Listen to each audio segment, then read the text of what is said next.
Yeah, but okay, I gotta ask. What if everything you ever wanted came from a gator god?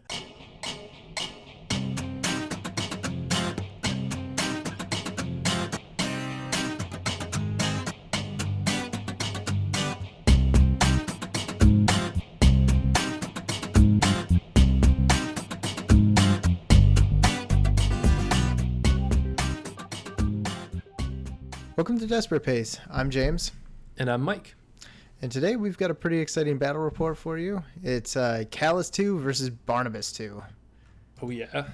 I am pretty excited about this. I've been having a great time with the new Oblivion themes. How about you? Yeah, me too. I mean, this is a list that I've been wanting to play for a while now. It was actually, I saw it on the Legion Discord a while ago, and with the new Oblivion themes coming out, it's pretty kind of, it opens up a bit to allow for different beasts and allow for different configurations of a list that's pretty well seen out a lot. Yeah, I can't overstate how much list building has kind of opened up as a result of the requisition system. Being able to, Hungerford even called it on one of their streams, where it's like getting a Dracodile into the Blindwater themes, is going to be amazing. I'm like, hell yeah, I'm all about that. So it really plays well into the combined arms casters. So I guess without any further ado, why don't we get into the lists? Absolutely. So this is Kallus 2 in Primal Terrors. It starts off with Kallus 2, Ammok. The battle group is Golab, a Scythean, and a Raek. The only solo in the list other than Ammok is Gudrun, double chosen, unit of Warmongers with Gorag, and of course 2 Hellmouths. Never leave home without them. Why would you want anything less than 2 Hellmouths? Yeah. They are fair and balanced. So in my list, I've got Barnabas, the Lord of Blood. In addition to that, I've got his trusty Gatorman Soul Slave, a Bone Swarm, and a Dracodile. And then I've also got the 3 Feral Geist as my first requisition option. The Soul Slave is actually the other one. Primal Archon, Boil Master, and Spirit Cauldron. Unit of Bogtrog Ambushers. Gatorman Posse with Void Leech ×2. Now, that triple Feral Geist, that's really annoying. Initially, I only had Ammok in my list as my way of dealing with Incorporeal. With 3 Feral Geists as a requisition option, I think I need to include a little bit more magic weapons, because I can't believe that's a real requisition option. That's awesome and terrifying. It's very strong, and you can see it in Blindwater and will work for food. So it's pretty dope. Okay, so the scenario we were on is Spread the Net. Why don't you describe that for us? Yeah, this is a one actually kind of passed over from the last scenario packet.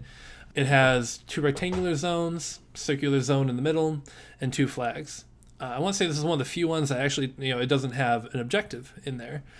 Which, I mean, with all the options you have nowadays, with the 6 different types of objectives, not having one in the scenario is a little bit of a challenge.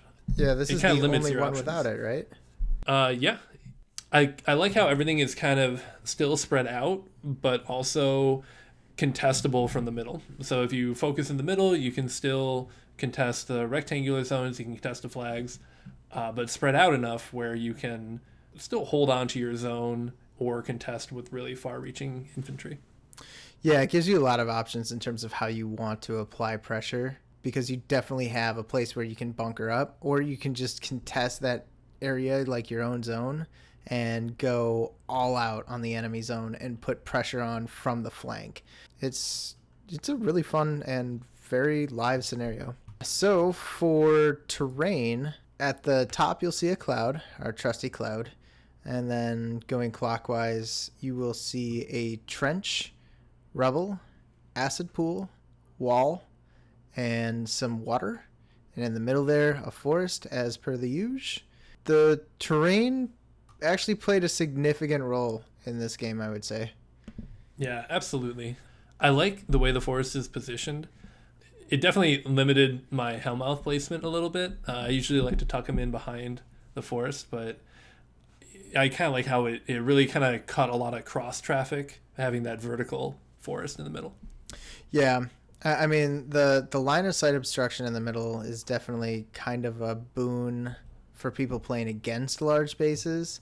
And I think you're going to start seeing way more rough terrain with the absence of hills. I mean, you've just got one less piece of terrain that doesn't require Pathfinder to deal with. And I kind of noticed that in setting up this board. Do you think that's going to be something that's going to affect your list construction in the future? Yeah, Legion is kind of well known for having a lot of access to Pathfinder, but especially for Primal Terrors with Ogrun, and there are a few beasts that don't have Pathfinder, it definitely will become an issue. I don't think it will impact my list construction so much as it will deployment and different strategies when they hit the board. Gotcha. Okay. Well, with that, why don't we just jump right into the battle report? Sounds good. All right. So I won the die roll and opted to go first. Looking back, maybe going second may have been a little bit better. Give me a little bit more options with my Hellmouth placement, but also with scoring. My initial plan when I started this was to have my chosen on the bottom of the board kind of crash through his rectangular zone, the blue rectangular zone at the bottom. With the Raek down there, I could then maybe score or really just prevent him from scoring his own zone while continuing to score my zone at the top. So I have my double chosen packed at the bottom of the screen, and Golab and Scythean up at the top, Gudrun down on the flag, and Ammok centrally located right behind Kallus. How about you? So right now, I'm basically trying to figure out how I can put as much pressure on the other side of that forest as possible, because I know I'm going to be bunkering up on that bottom zone there. So you can see that I've got Barnabas at the bottom there with the Soul Slave, setting up the first unit of Gatorman posse right in the middle there, kind of as like my flex option. And then my main bunker unit setting up right behind that zone. So this is going to allow me to put Barnabas in the pot behind a wall and keep some bodies between him and your army, and some that can come in and flank. I've got Feral Geist up at the top, and I'll be putting some at the bottom there. The Feral Geist will be played by Lilith 3 this game. And Lilith 2. Or Lilith 2, whatever. Doesn't matter. For some good contesting ability. And the pot, again, located relatively centrally to try to get as many of those sweet, sweet corpses as possible. And you can see here I'm measuring out for Hellmouth placement. Like I said before, the Hellmouth placement was a little bit limited. I usually like tucking them behind a line of sight blocking piece because Hellmouths are really durable, but if you can give line of sight to them, that kind of limits their survivability. So I measure it out, and I put my first one in a way that I can contest that blue rectangular zone.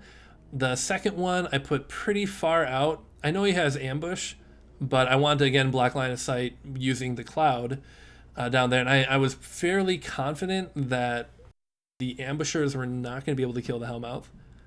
That being said, I opted to instead put it in the trench because I quickly realized with the sprays on the Dracodile and the huge base on that Dracodile, you can see around the cloud fairly easily. So I figured putting it in the trench might make it a little bit more survivable. Sprays, of course, ignore cover, but that was my thought process there.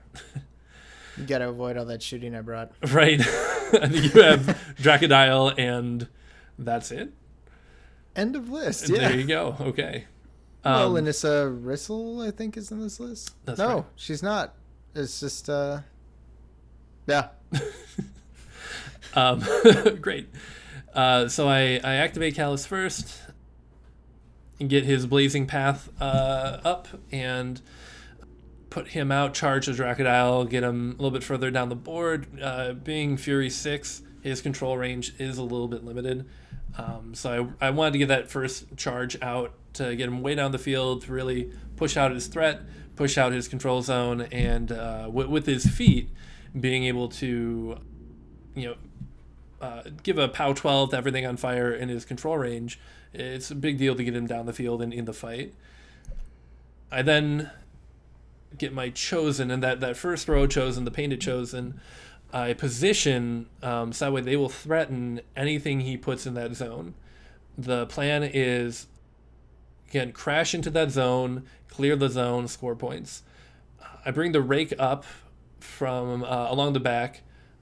Again, getting ready to stay far enough back where he's going to be safe, but close enough so he can move 7, leap 5, get in the back arcs of some of the more tankier beasts, and really just start chewing away at that. Gudrun, of course, moves up to cap the flag next turn, and the Ogrun kind of moves central. The goal is to have those Ogrun go up and score the blue zone eventually.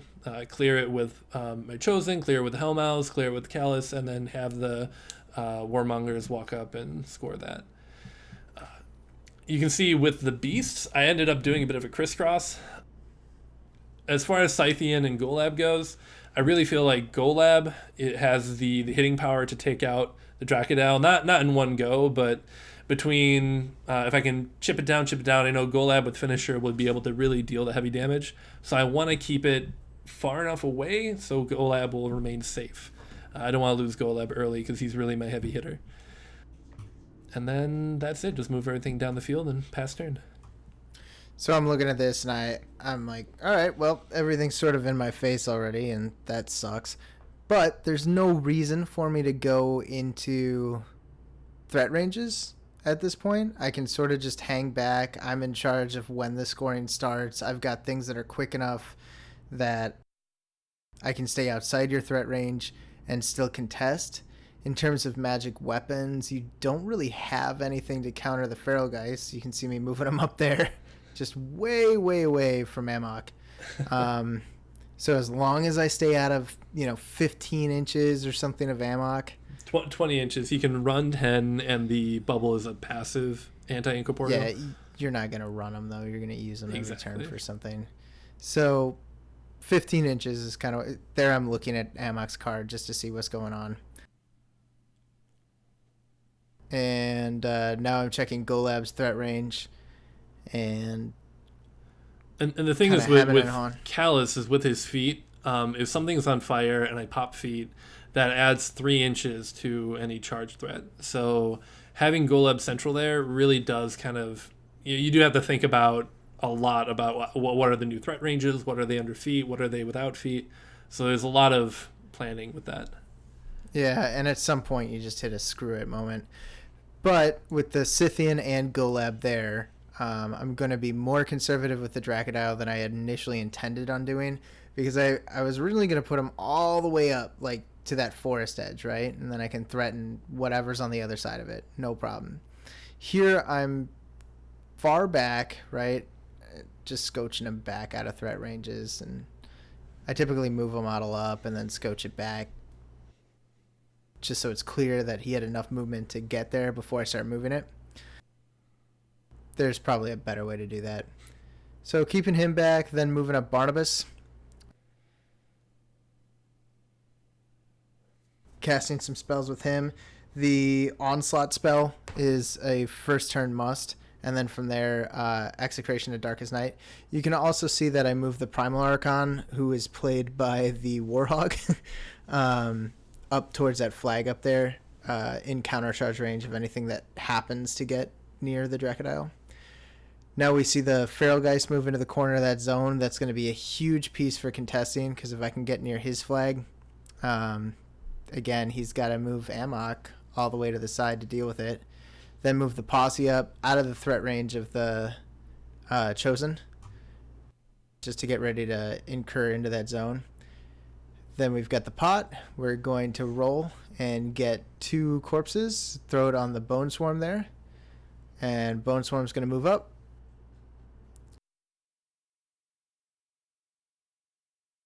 It's actually going to pay 2 for Swarm and then charge. No, just ran. And then the central unit is going to move up and get ready to do its thing and kind of counterattack any Chosen that decide to go in on the zone. And that's you. So, looking right now, I'm fairly confident that those ambushers are going to be coming on the bottom side of the table. And by fairly confident, I mean I completely forgot about your ambushers, as I'm known to do. And so when I'm looking here, I'm looking at the fact that James did a fantastic job of keeping everything just out of my threat ranges. Again, I said the plan going into this was to have the Chosen smash into that blue rectangular zone, clear it out, and make it tough. Like, you have to remove 2 units of Chosen if you want to score this zone, was my thought. However, I kind of forgot that the Feral Geist is right there, so I am not going to score that zone unless Ammok comes all the way down the field. And he's out of 20 inches, so even if I ran Ammok at this point, I wouldn't be able to get rid of that incorporeal model. So I keep thinking about it, and then my thought was, well, with Kallus, he has the spell that is Brand of Fire, so I could potentially cast that at the Feral Geist down there to take that one out. Kallus is speed 7, so that does give me a little bit of range to try and hit some incorporeal models. Unfortunately, that would really limit what Kallus can do. Again, with Fury 6, my control range is a little bit smaller than what I'm used to playing. And so that would mean that the Scythean up at the top is out of control. So instead, I opt to just, after I think, at some point you just have to move models. So I believe I just start pushing the Chosen instead. I kind of abandoned my initial plan and move my painted unit of Chosen into the center zone to maybe threaten the Dracodile. And so I kind of start thinking, rather than taking the blue rectangular zone, I should really be focusing on the red. Here I'm just positioning some Hellmouth. Again, I have that one white tentacle up there contesting the blue zone. I try and space them out so that way my Chosen can still filter through. And I believe I'm still just thinking about, is there any way I could maybe pull something in or set something on fire, right? Because if I can get something on fire, feed with Kallus, now those Chosen threaten 15 inches instead of, they would threaten, 15 inches instead of the normal 12 that they threaten. Dracodile's very much out of range, but again, you just gotta start moving models at some point. I think I've eaten through like 5 minutes of clock just planning this out and thinking through it. Yeah, I think that's kind of a hallmark of ours, is really poor clock management. You can see me building a model when I should be looking at what you're doing and coming up with my own plan. Like, you know what? Now would be a great time for arts and crafts. Yep. So I believe I moved Kallus up just out of Dracodile range. And I'm casting a spell. What was this? Oh, this was right. I was trying to see if I could set the Dracodile on fire. And so I roll, I hit, and unfortunately the one gator that was at the bottom was just far away. My thought was, since it hits D3 nearest, I roll 2. So the 2 nearest models to the Dracodile are caught on fire. That top Gatorman posse, I think, was within 15 inches of the Chosen. So if I were able to set that one on fire, now I could get that Chosen in there and maybe take out a little Gatorman posse while still jamming everything up. Unfortunately, that doesn't happen, so I opt to instead run those Chosen to the central zone, try and hold the middle of the field and the top of the field to the point where I'm threatening the Dracodile. I'm really trying to prevent anything from moving towards the red rectangular zone. Back to the bottom of the table, I move the unpainted Chosen into that blue zone. Now, instead of having 2 units of Chosen that he needs to remove, there's only 1. So running them all in, a unit of Chosen is still fairly tough to remove. Kallus 2 doesn't really do much to buff their armor, so they are just armor 17. Move the Raek away from the edges, move Gudrun on the flag. At this point, I'm realizing about ambush. I'm like, all right, he's probably going to ambush on the bottom. Gudrun's pretty hardy, when he drops to 0, he gets knocked down, but then goes back up to full 8 boxes. Warmongers run up, and that's it. Oh, the Scythean still isn't activated yet. Also notice I did move Ammok up forward a bit to try and threaten that all of the feral geists that he has. Moving a little bit more center, so if he wants to really keep contesting those zones with the feral geists, he might have to start moving them, have to start running them away. Maybe I can get to a point where Kallus 2 is within range of dropping a Brand of Fire on there. Yeah, and here I get the countercharge in with the Primal Archon on one of your tentacles. Mm-hmm. Yep. If I ever have a chance to take one out, I'm a do it. Absolutely. This does mean now I can move up and actually get a hit on the last tentacle in there. So I go ahead and I run that in. I think it's in the back arc, so I'm pretty sure that hits. Yep. But no damage is done. And now I'm on the phone with food delivery. Always important. Yeah, priorities, man. Priorities. No damage is done, even on the charge. It's a POW 10 against an ARM 19, right? And then I hopped the Scythean over. My thought was that if he wants to attack the Scythean with the Dracodile or the Primal, I'm going to be pulling him away from that center of the field where I really wanted most of my Chosen, most of my Warmongers, and Golab all in the middle there. So I'm hoping by pulling the Scythean away, I can still set things on fire. I think the Scythean would then threaten 10, 13 inches on feet turn. So by kind of pulling it away, I'm trying to stretch out the beasts that he has up at the top of the table. And then I pass turn over to you. Yep. So here I am measuring. I really like getting Barnabas into melee. I don't know why. I just view him as a bully, and I want to play him as a bully, and I want him to kill things.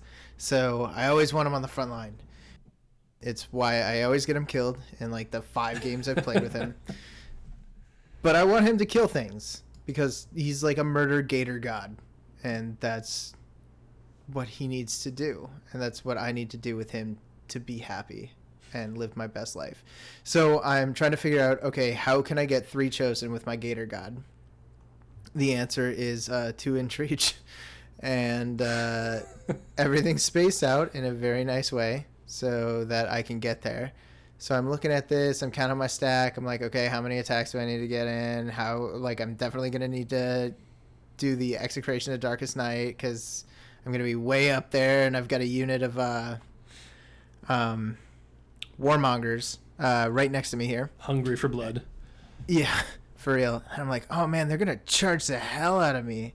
What can I do here? And then I remember, oh yeah, I've got this spell called Rebuke, and that's pretty cool. So I want to get Barnabas in there, chew through some attacks, kill some Chosen, allow my other Gators to clean up the rest of the Chosen, and still cast the Rebuke. And I get the free upkeep from the Gatorman Soul Slave, which is always good. So I've also got the Pathfinder charge, which is going to help me from coming from behind that wall. Yeah, and Warmongers have powerful charge, so they rely a lot. They get +2 attack on charge rolls, on charge attack rolls. So by eliminating their charge, you really are lowering a lot of their hit fixing and a lot of their potential. So that was pretty clutch.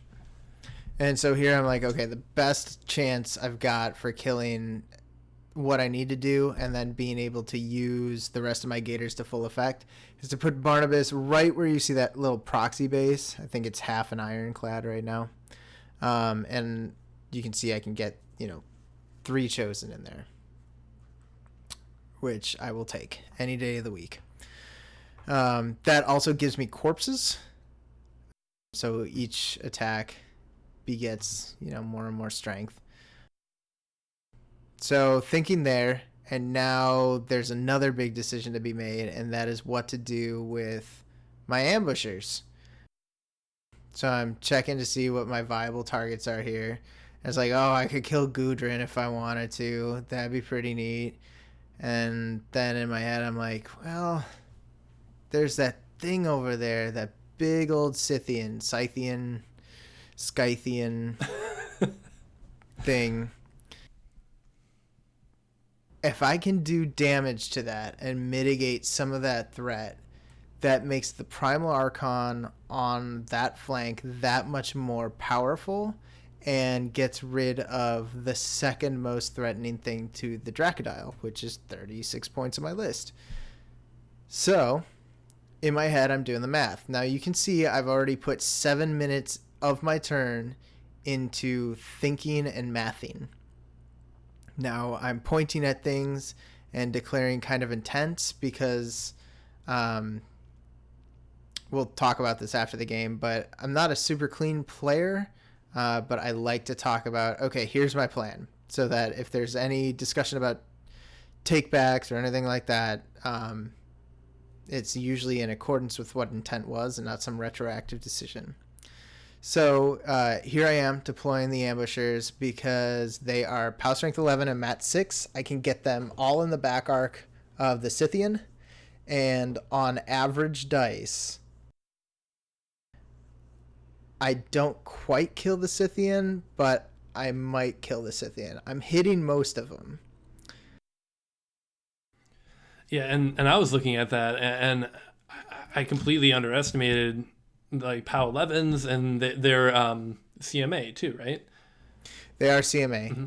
And I'm just thinking, if they don't kill the Scythean, I got Thresher, and I really thought that having the Scythean on that side really meant that it's not going to ambush on that side. You're not going to put 10 infantry models next to a 2-inch reach Thresher model. But yeah. So here we are, really steep charges. Just getting as many into the back arc as humanly possible. And I think it winds up being all 10. All 10, yeah.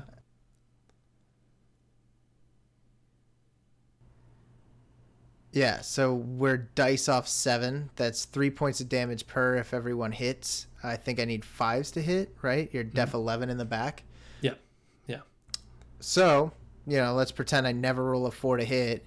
That's 30 damage. That kills you to the box. Right.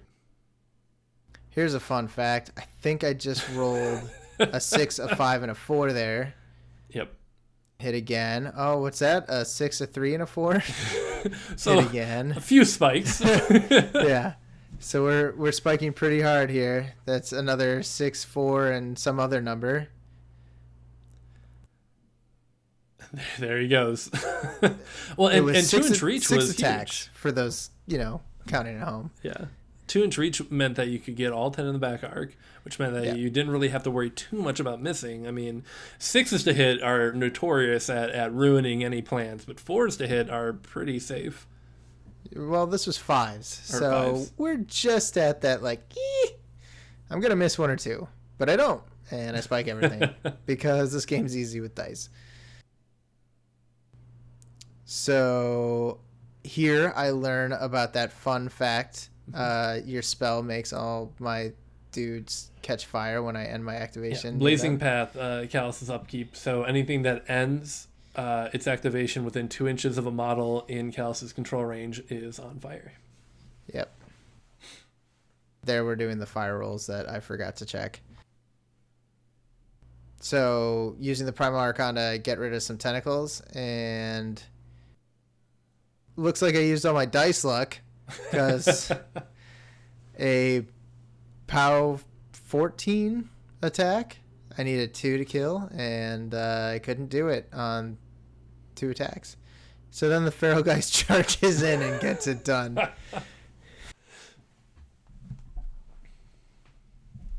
So now I've got a Primal Archon kind of threatening your main Hellmouth. So the pot's going up. We're going to season some sauce, and we get the medium sauce. We can put 2 corpses on Barnabas. That's medium, not spicy or mild. Spicy is if I get 3. Oh, that makes sense. I see. Yeah. Got it. There's a system. Don't be rude. So here I am charging things in. The little bone dudes charging in as well because it gives that sweet armor debuff. So at this point, I am hitting a dice plus 2. Yeah, arm I 15 think dice plus with 3. the -2 aura. And Yeah. POW 18, POW 19 with corpses. Yeah. So swinging, mat 8, forced to hit, not really worried. The first one is with my chompers, so it's grievous wounds. He gets no tough roll. Then we're going against the next one, hit, and we're dice plus 2. Cool. He It's doesn't not tough. Yeah, the big thing is to be able to like one-shot these things. So I buy another attack, hits, and have to remind him to do a tough roll. Mm-hmm. There we go. Yeah, it's only the Off bite it goes. that's grievous. The 2-inch Yep. reach weapon is not grievous. No, but just don't tough. Yeah, Easy peasy. 2 failed tough rolls. Yep. And there I just cast the rebuke on the Warmongers, and then Mike points out, I do have disbinding on this guy, right? I'm like, oh, that's pretty dope. And I felt bad about that. I really try and avoid any gotcha moments. You literally handed me the card during it's on camera. There's nothing you can do about it, So I feel stupid. I'm frustrated. I'm thinking, damn it. Come on, I gotta figure something out here. So you can look at my bald head scrunched up all intense, like trying to figure out a way to do this. I'm like, oh man, my Dracodile is out of force range. I cannot charge with him. Because I swung out way too far. Now I'm like, all right, cool. And that means no What can I do assault spray either, right? Correct. That is the gut punch. I just feel so sad. So I'm like, all right, well, we'll think about this later. We'll just charge these guys for now. So off they go into the wild blue yonder, charging some chosen. They can charge over the wall because of the onslaught, which is really, really nice. And sorry, onslaught is free charges and Pathfinder on the charge? Yeah. Okay. And it's everybody in my control range. So the last dude just ran. There we're swinging again. Do enough damage on the second attack to kill you. Or no? Yeah, Maybe I not. tough check, and the cool thing about Chosen is when they tough, their excessive healing or rapid healing still kicks in, so they can heal after they tough. Right. So the second attack is what cleans you up there.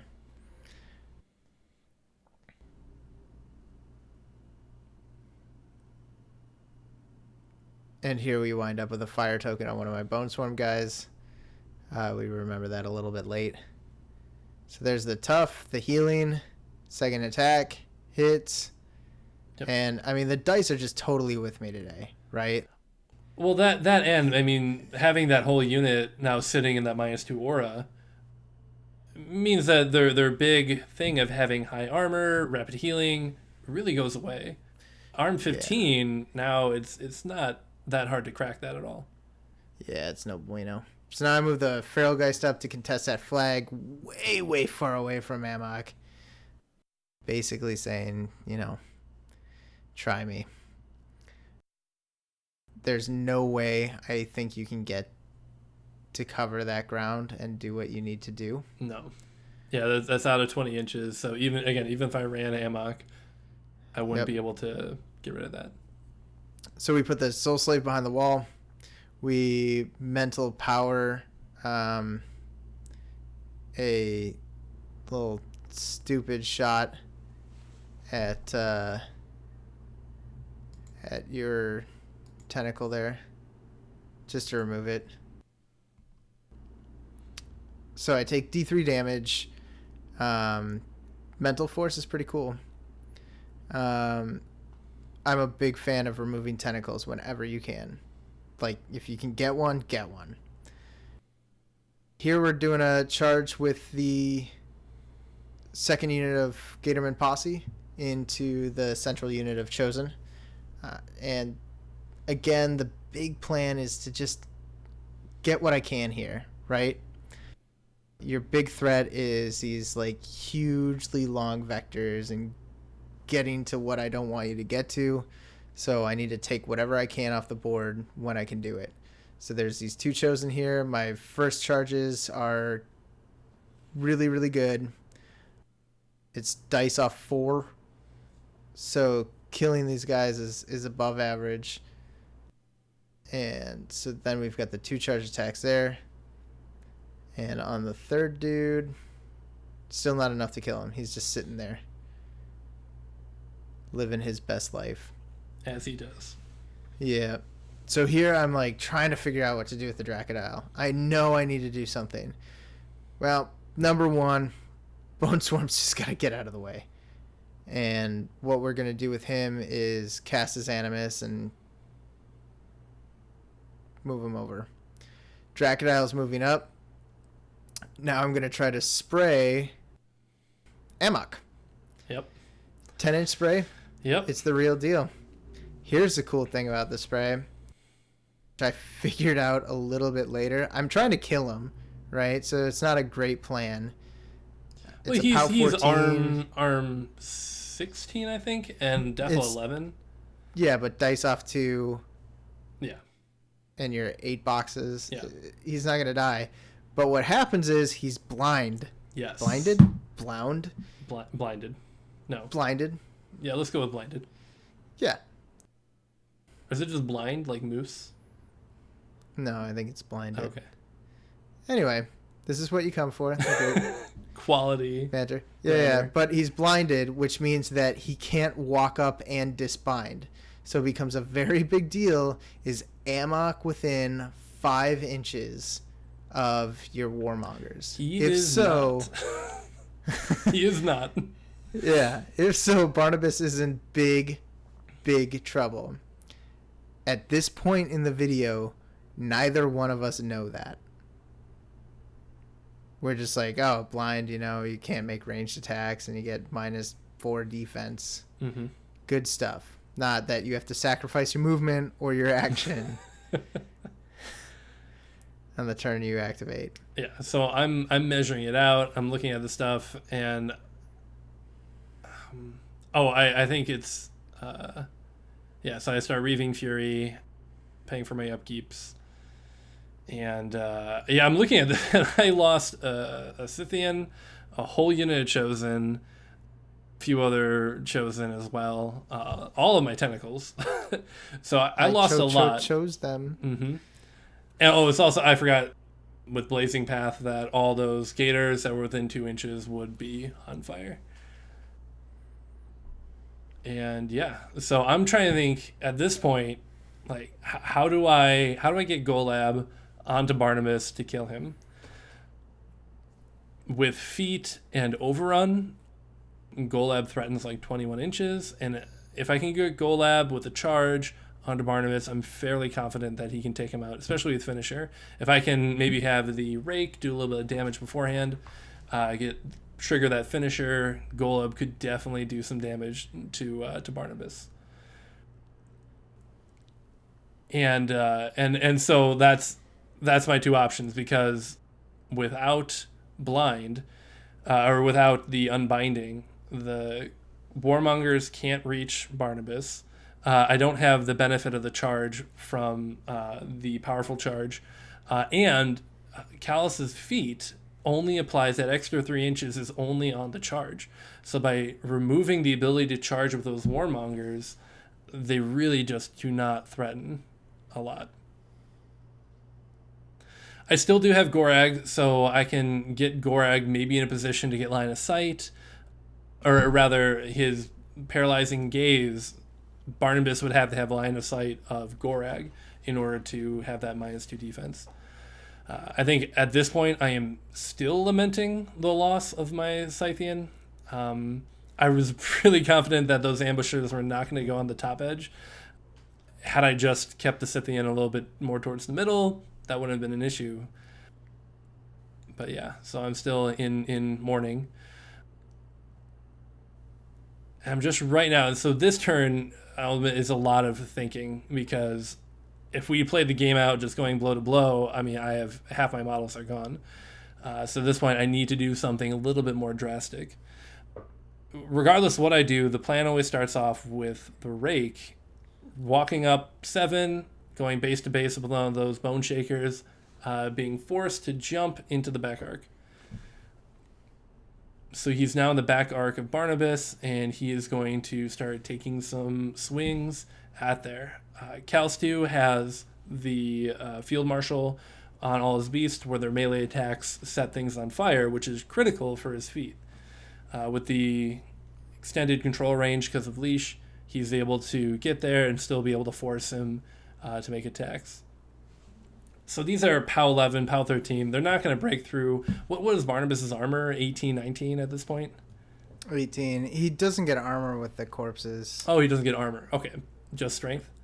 Yeah, it's kind of like the Kraken. But even with 18 armor, POW 11s, POW 13s aren't going to do a whole lot of damage. But I'm able to hit. Here's where we realize blind. Yes. Right here. Yep, there I am. Like, what? Yeah, so that whole plan of getting Warmongers on Barnabas quickly goes away. I put away my, what would that be? They threaten 5, 8, 10, they threaten 13, so I put away the 13-inch stick, and I take out the 7-inch walk and attack stick to measure that out, which is not good. But I finish up the activation with the Raek. I think I'd take out a Bone Shaker. Yeah, because I realized that I'm not going to do much damage to Barnabas. But I got him on fire, which was the goal. That was the point. Get him on fire so that way Kallus can feat, and I can maybe get some damage on him.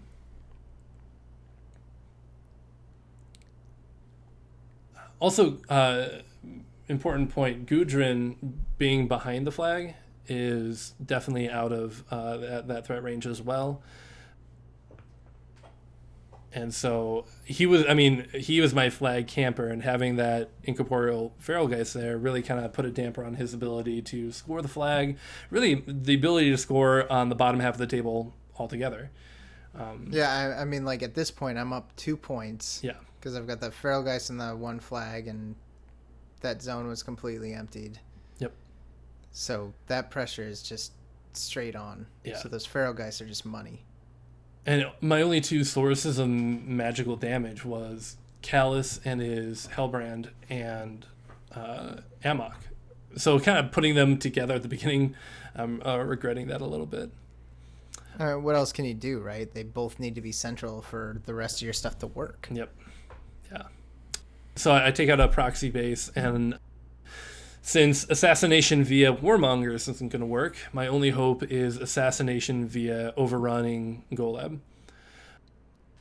So the way that works is I have to cast Overrun on a model, and when that model kills something, War Beast in my battle group is able to make a full advance. My plan is to put Overrun on one of my Chosen, get that Chosen to kill one of the Gators, and then overrun Golab. I have to move one of the Tentacles out of the way to allow Kallus to... Oh, right, yeah, the big thing that we're measuring out right there is, can I get Kallus to move 7 inches and have Golab still be in his 12-inch control range? So we measure that out, and turns out in order to get him still being in control, I think Golab has to move a little bit differently. Or no, never mind. I think that works. So we have it measured out. We move Kallus over, so that way that works. I now activate the Chosen, and this is where I'm really hoping to proc that overrun, because if I don't get overrun, Golab cannot reach Barnabas. So I start taking swings. I have 3 Chosen that can attack that Gator. I opt to hit with 1. I bring it down, I think, to 5 boxes. I don't want to kill it with the wrong model, because it's not model unit, it's the single model. So if I kill it with the wrong model, Golab doesn't overrun. So I end up doing that, and I think on the last one, yeah, so it does a little bit of damage. I think the second one misses or something, and now this is it. So this is him on the Gator. I need to do like 5 damage. I hit because boosted attack rolls, and then don't kill it. So the whole It's left overrun on plan. one box. Yep. Whole overrun plan is gone. I just finished out the unit, and he toughs anyway. Oh no, he doesn't. So the other chosen just kills it. So had I done it in a different order, I think I really underestimated their survivability. Well, I think part of it too is at this point, it was, oh crap, I forgot to feat. Yes. But we both knew the intent to feat was there. Yep. And part of your feat is anything POW on 12. fire takes a POW 12, right? So that's dice off 4. You left that gator on one box. Yeah. That would have been that gator. Had I remembered to feat, had I done that roll before, and then gone in with the chosen, that's a different game. That's a different end.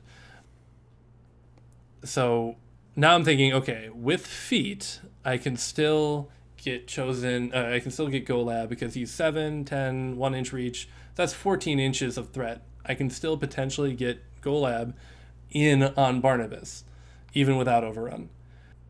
And then again, I remember, we forgot to roll the damage rolls for the feat. So we just go through that really quick. It's just a POW 12 against arm 16 on the Gators, right? The posse. Yep. So it's dice off 4. And as you said, not a lot of damage is going through here, but I'm also really low on clock at this point. I think I'm at like 8 minutes of clock right now. Yep. So we do those rolls. Not too much happens. I got to get some of the... right now, if Golab goes in like that, at that angle, he's going to take a few free strikes.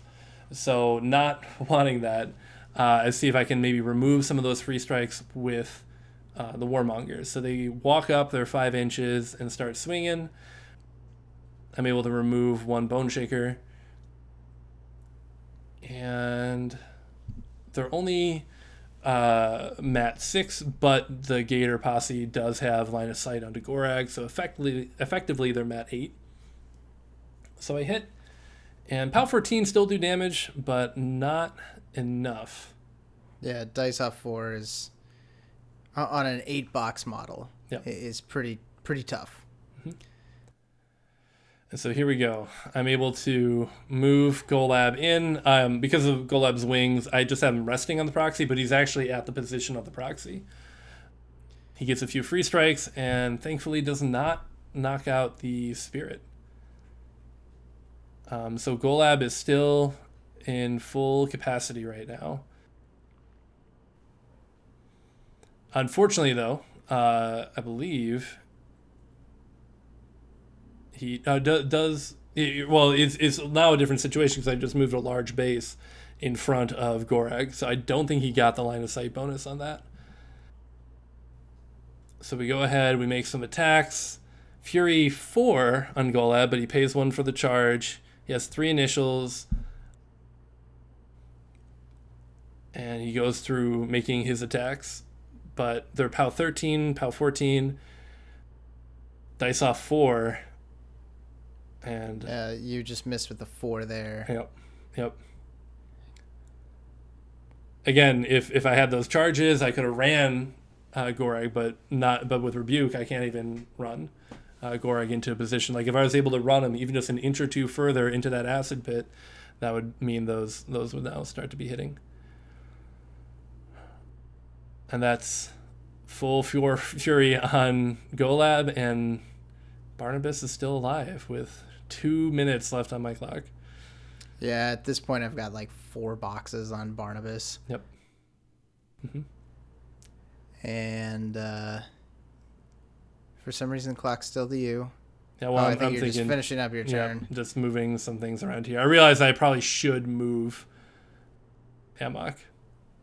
So I flip over, and that's when I remember that Barnabas is on fire. So we do some fire checks here. Nothing really goes out. So you do have to roll fire damage on your turn. The checks for the fire to go out happens on the opponent's turn, but on your turn you do have to roll the damage. So I almost end up clocking myself just rolling fire damage rolls. Yeah, the assembly line nature of it is. And those are not optional. I can't opt not to roll the damage. You have to roll the damage. So you lost 45 seconds there. I lost 1:15. Importantly, I did not roll boxcars to kill Barnabas with my fire roll. Yeah.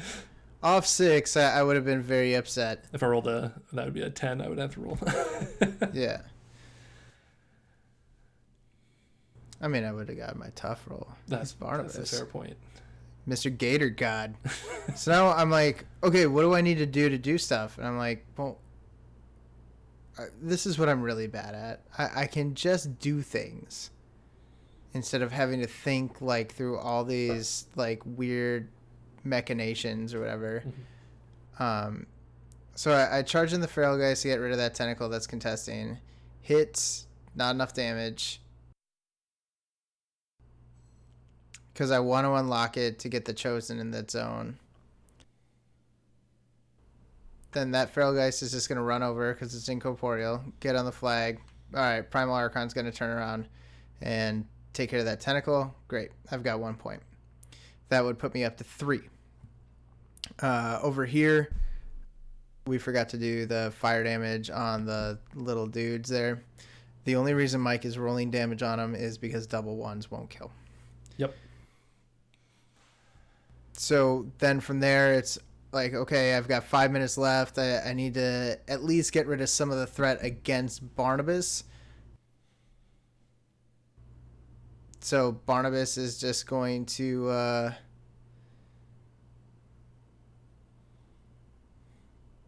basically move up, get those bone shakers in the melee range of Golab to get that sweet, sweet armor reduction.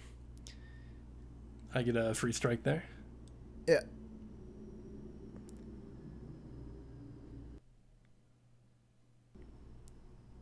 And that was a late place of the bone shaker or the bone guy, because I forgot you have to do that in your maintenance phase. So I've got him in there. I move Barnabas up, and I just want to start cleaving into Golab with Barnabas. I've got 3 minutes and 15 seconds at this point, so I need to start chewing in. I'm like, oh no, I forgot to move the pot and add corpses to him because I'm a moron. And Mike's like, go for it. So now we're at 2 minutes 45 seconds, and Barnabas just starts cleaving at Golab. Arm 17 versus what's Barnabas's power? At that point, it's a POW 18. Jeez. So dice plus 1, yeah. And I'm thinking, well, okay, the Raek is still in the back arc. The Raek is still there. Maybe you can do something, Barnabas is out of fury. And then I forgot he has feet. I missed the Raek twice or 3 times. Yeah, but 15, I just feet, get myself some fury. I'm like, oh no. Go back to hacking away. Now I've gotten all of his beasts out of my face. At this point, I am at 1 minute. Moving in some gators into defensive formation. And get the Dracodile up. Contest all the zones. And move the Soul Slave to block the charges from anybody else. Yep. And pop Mike my 2 is now tentacles. on 40 seconds. Yep. Try and, get... Because, he's still only on 4 boxes, so maybe I can get a boosted flame and spike it. And so I check. I move him up to within range. I roll the hit and clock out.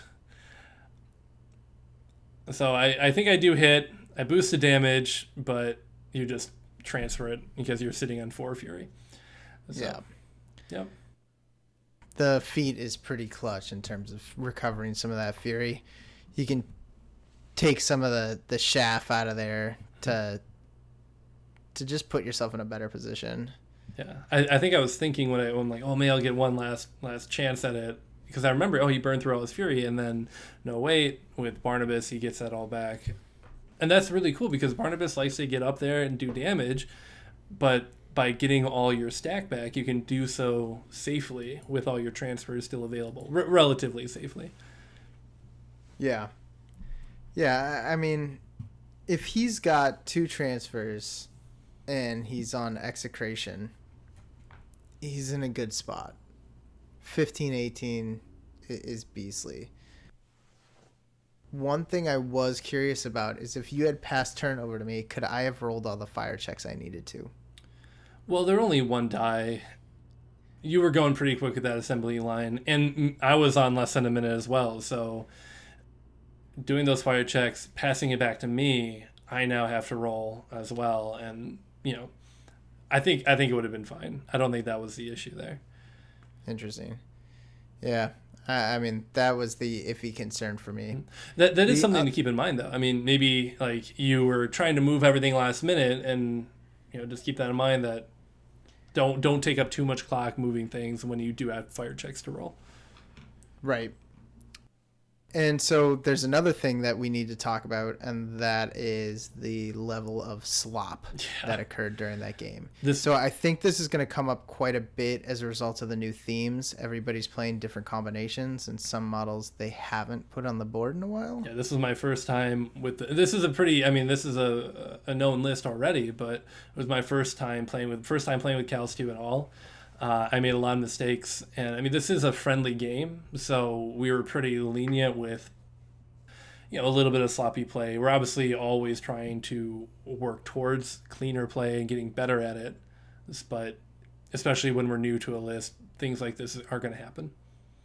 Yeah, and I think if this were a tournament, obviously the gimmies and everything like that would work differently, but right. The value of practice comes from the ability to do things. Otherwise you sink the hour and a half into a doy moment.